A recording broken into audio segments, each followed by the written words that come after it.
Fade out 1. Fade in 3.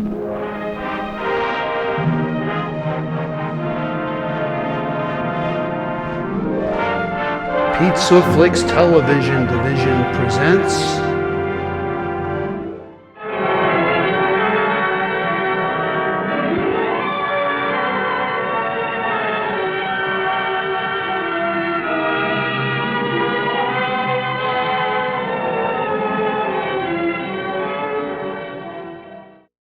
The subway at night, empty, lonely.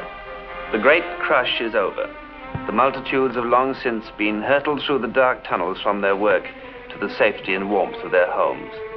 And now only the tired few, the lonely ones, still wait on the dimly lit platforms far beneath the pavements of the city. People thrown together for a brief moment in time, waiting for their lonely ride through the night.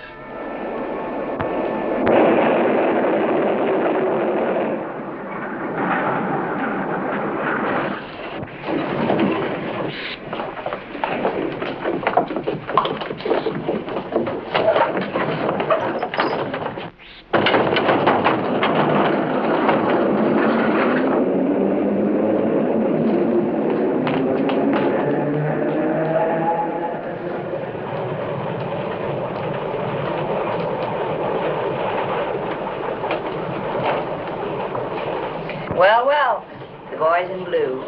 Ain't that too bad they missed their train?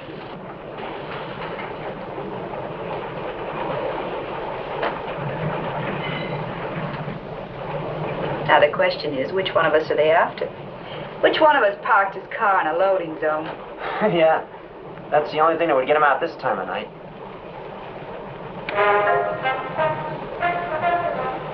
Hey, how about this radio playing so clear in the subway? It's got a gadget in it. A friend of mine. Can make a fortune with it. Bet there are millions of people just dying to play the radio in the subway. No, what?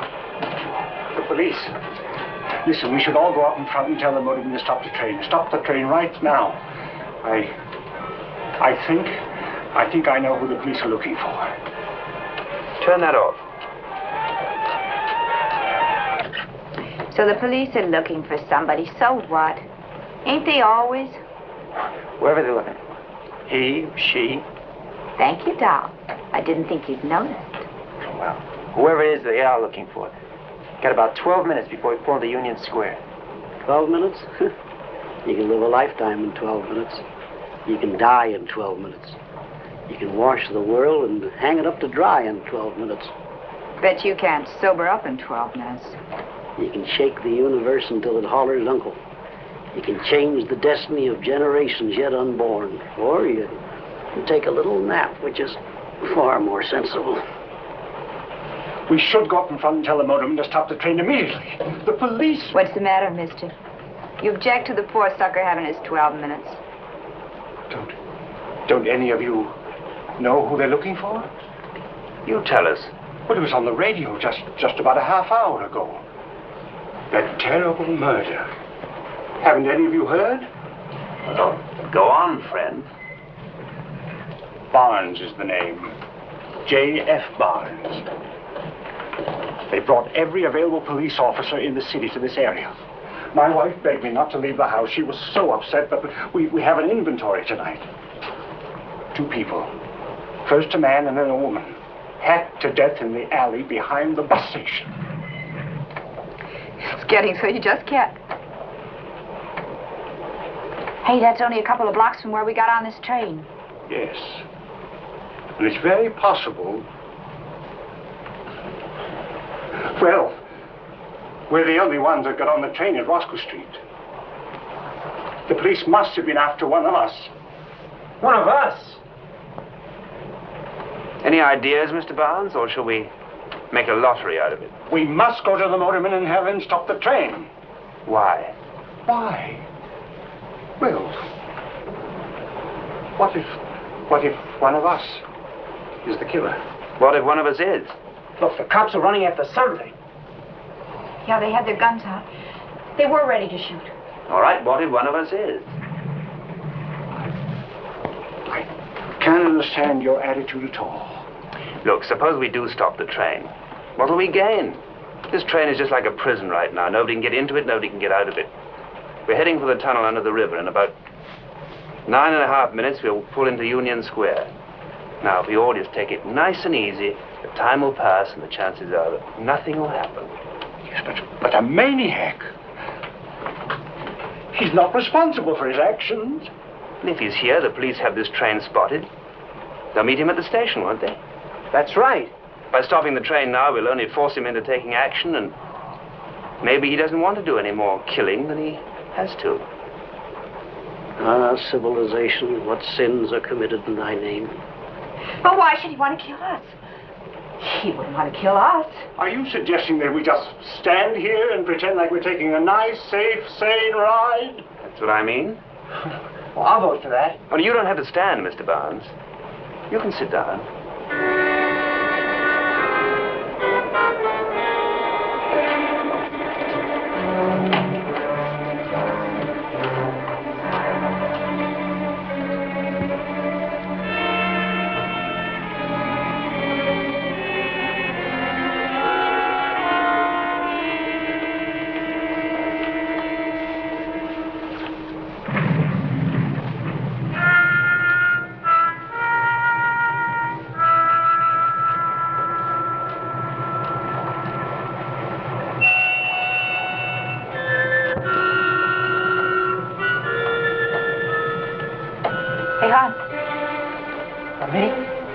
Why don't you put the radio on? Put the radio on. Sure. What's your name? George Higgins. I'm Carol. You been down to the beach with that today? Yeah. Listen to the ball game. You sure got yourself quite a sunburn, didn't you? Does it hurt? Not much. I'm just kind of stiff. I think it's crazy to get sunburned like that. If you've got some lotion on your beach bag, I'll rub it on your back for you. Shut up. Shut up!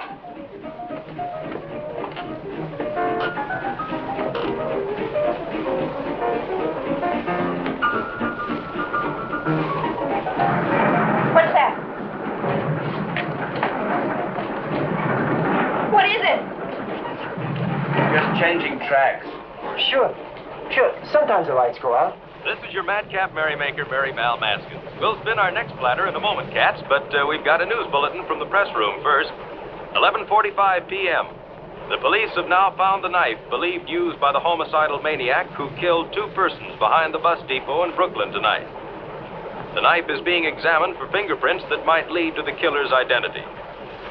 The police department has also requested that we repeat our earlier description of the suspected killer as furnished by a witness.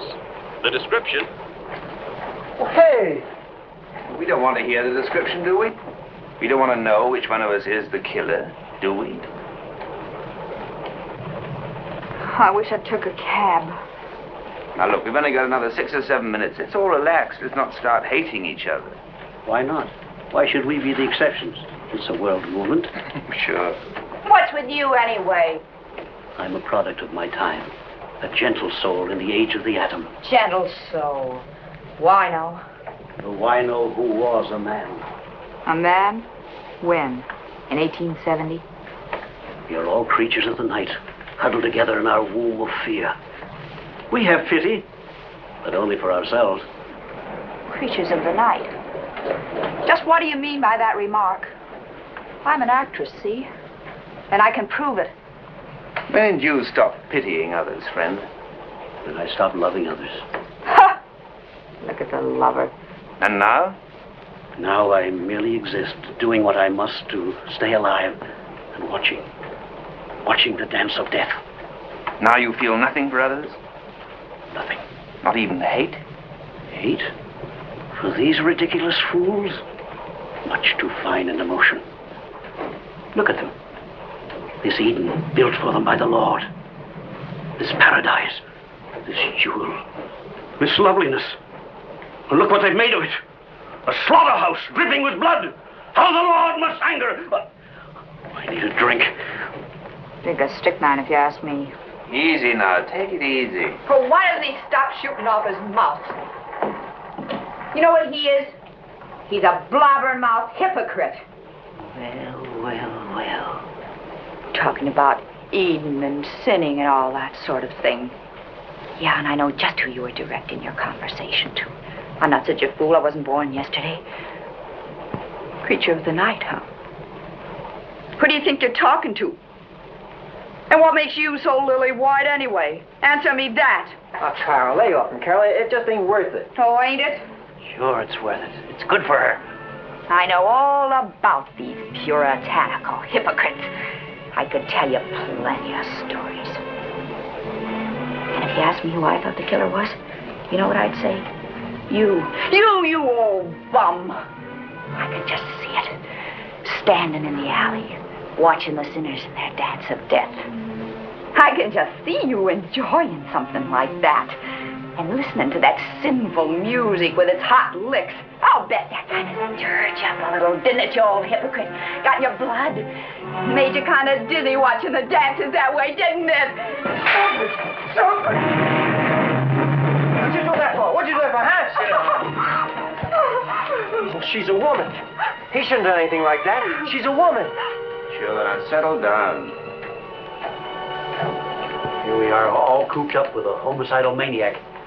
We don't need much provoking to send him off his rocker. What do you mean? You kind of let loose, didn't you? She was hysterical. You were a little hysterical yourself. Well, it's like he said. It's just dangerous the way she was talking. Enough to send the killer into a rage. It was enough to send you into a rage, all right. Hitting a woman. No, we don't have to wait. What do we have to wait for? We can tell the motorman to... Can we? Sure. That radio broadcast.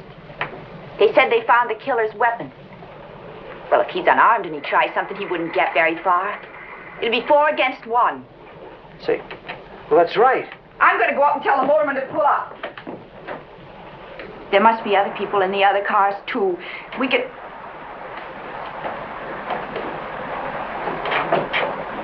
Stop it.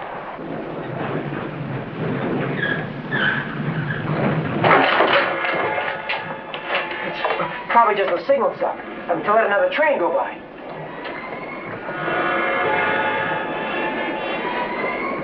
Careful. The Prince of Darkness is among us. Someone is moving. Just stay where you are, everybody. Just stay where you are.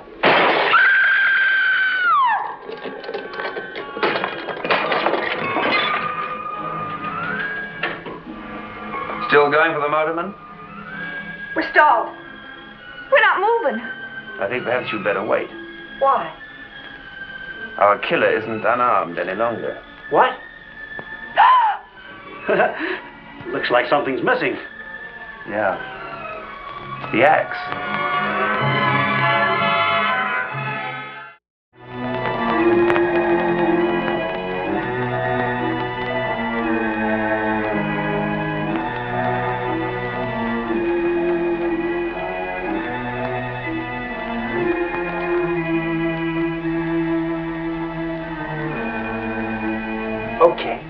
Okay, look for yourself.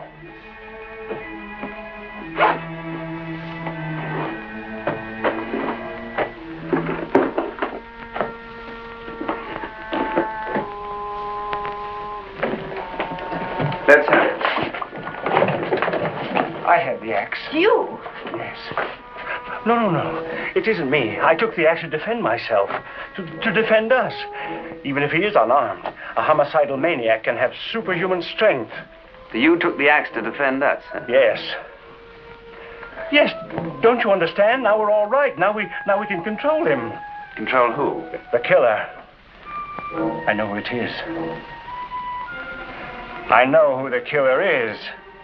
I don't think you make too good a guardian right now, Mr. Barnes. Let me have that axe. Stay away from me! Playing with us like children, using us one against the other, working on us so cleverly, like a surgeon with a scalpel. The brilliance of a sick mind. You don't sound any too healthy yourself right now. Come on, George. No. Let him talk. Like putty in his hands, the way he used us. Right off from the very beginning, telling us not to try to stop the train. And then we didn't. And then when the radio was on, and it was about to give a description of the killer, he turned it off and we let him. That's right. Yes. All right. Who are you? What do you do? Oh, now, look. What is your line of work, and what were you doing in Brooklyn? Oh, that should get a laugh. What were you doing in Brooklyn? But you don't answer him. Yeah. You talk all around it, but you don't answer him. What were you doing in Brooklyn, mister? I was on an assignment. I'm a newspaper man. Newspaper man? A reporter? That's right. Then how come you didn't know about the murders? Yeah. How come? There's no way I could have known. I was on an interview. I don't carry a portable radio around with me. Now that axe. Stay away. Now, Mr. Reporter, Mr. Fake Reporter, we've got you. You're not so clever after all. Now look, you're all getting hysterical. You're acting like idiots. You'd make a fine lynching party right now. It's just the way it starts. Through stupidity and jumping to conclusions and thinking twisted by fear. Don't you understand? How pretty you talk, Mr. Reporter. No prettier than you, my friend, but with a lot more sense. I don't hear any sense. Not from you. Twisting us around your finger the way you did. Maybe it makes sense to Mr. Barnes. He has a precise sort of mind. Look at the way he's built up this case against me. And the wheels and cogs are whirring round and round in his brain right now. Go ahead, Mr. Barnes. Tell them the difference between hate and fear. Oh, he's not going to tell you. And you know why? Because there isn't any difference. Not right now, there's not. He's made you afraid of me, so now you hate me. And hate is getting pretty close to violence, isn't it? Go on. Talk. Try to talk yourself out of it.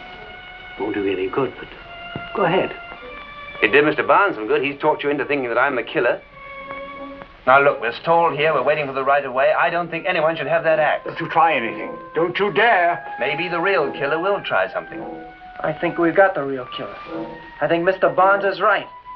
I've been suspicious of you from the beginning. Have you, George? That's very clever of you. What were you doing in Brooklyn tonight? I went to the beach today. The sun doesn't shine at night, George. What were you doing tonight? I visited. Till 11:30? Yeah. I ate with a friend. A girl. How about you? I was out dancing. Out dancing? Where? What happened to your escort? He got fresh. I mean, we had an argument. A violent argument? What do you mean by that? What was his name? It's none of your business. Probably not. How about you, my friend? What about me? What were you doing tonight? In Brooklyn? What were you doing in Brooklyn? Well, this train is my hotel room. I sleep here. I ride from Coney Island to 42nd Street and from 42nd Street back to Coney Island. I try to grab a little shut-eye along the way. Sure, only you didn't get on at Coney Island. You got on with us, just ahead of the police. Maybe you are a reporter. You use words like one. Or a lawyer, the way you twist things around to suit yourself. What are you trying to prove with me? That you might be the killer? And so might you, Mr. Barnes. You said that your wife didn't want you to leave the house tonight. You can't trap me with words. I don't care what you say. Is that so?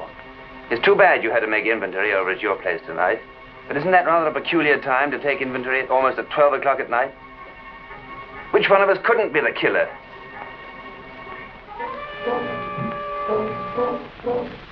Well, I can't make you stop and think, can I? You've all got this hate in you. You're all hysterical with fear. I did think the best thing for us to do was to wait until the train got in, the police would be there, and that'd be the end of it. Now, I don't think so. Maybe the killer won't wait. With his nerves jumping, he might suddenly lash out with that axe. And I can't just sit here and let that happen, can I? Talk, talk, talk. You'll not talk yourself out of this. One bit of logic you left out. The killer can't afford to wait until we get to the station where the cops are waiting. He's got to do something before we get there, don't you? Don't start nothing, mister. No one going to take that axe away from you, does Mr. Barnes? I'll defend myself. Look out, Barnes! I warn you. You know why, don't you, Barnes? Because you might be the killer. And so might our philosophical friend here, or Muscles. And I have been homicidal. And when there's a killer and a loose axe on the same train as me, I had to protect society, don't I?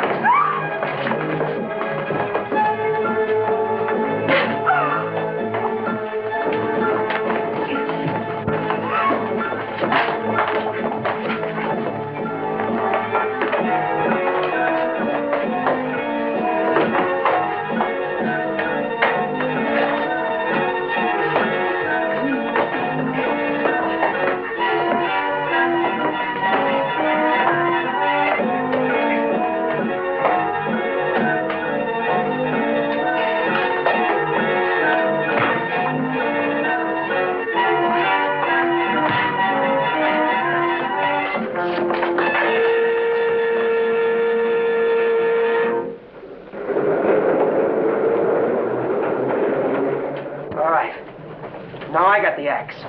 Now, what I say goes. All right, get back. We're moving. We'll be in the station pretty soon. All right. All right. I'm not Bonds here. Just move an inch toward me. I'll crush your skull for you. The kangaroo court, taking justice into its own bloody hands. You talk about blood. Stupid, stupid people. Just take it easy. I'm not going to take it easy, George, because you might be the killer, too. We're coming in. There's the cop. The cop's there. We've got him. We've got the maniac. What maniac? Oh, what's up? Officer, we've got him. The man who killed 2 people in Brooklyn. What are you doing with that axe? Protecting ourselves. Well, somebody could get hurt with this. Well, he's the fellow you're looking for. He's the... The only thing I'm looking for is the train to Grand Central. But the killer. Killer? If you're talking about that bus station killer, he was caught over in Brooklyn 15 minutes ago. Right near the Roscoe Street subway station. Then he isn't the killer.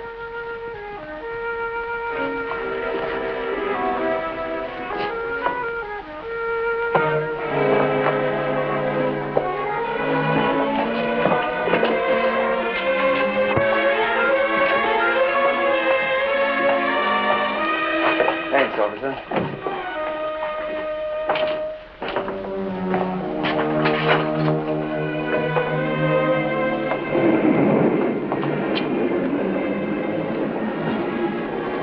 Sorry. We sure were all wet, weren't we? I really didn't think. I'm sure you didn't, George. I'm sure you didn't really think.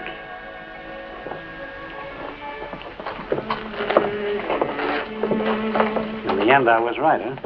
Right, friend? It's not a nice feeling having your nose rubbed in the ugliness. To finally face the great truth that all your shining dreams and great hopes are empty and meaningless. That at best, all we've added to the jungle is inside plumbing. Maybe there is something else. They were all ashamed of themselves, weren't they? That's because they're not objective. They're not spectators of the dance of death. Oh, you are a spectator, huh? It seemed to me that you were jigging around with the rest of them. What right have you got to be so cynical? Why do you expect them to be so much better than you are yourself? They were all sorry, friend. There's some hope in that. That's the one point you miss in your philosophy. And that's what makes you the one phony of the whole bunch.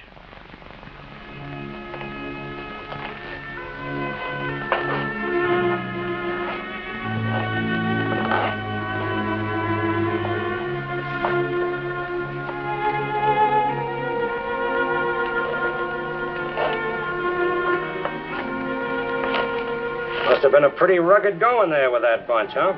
We've only been on this earth a short while, officer. Just give us about another 1,000,000 years, and maybe we'll be worthy of the place. Well, there's no real harm in them. No?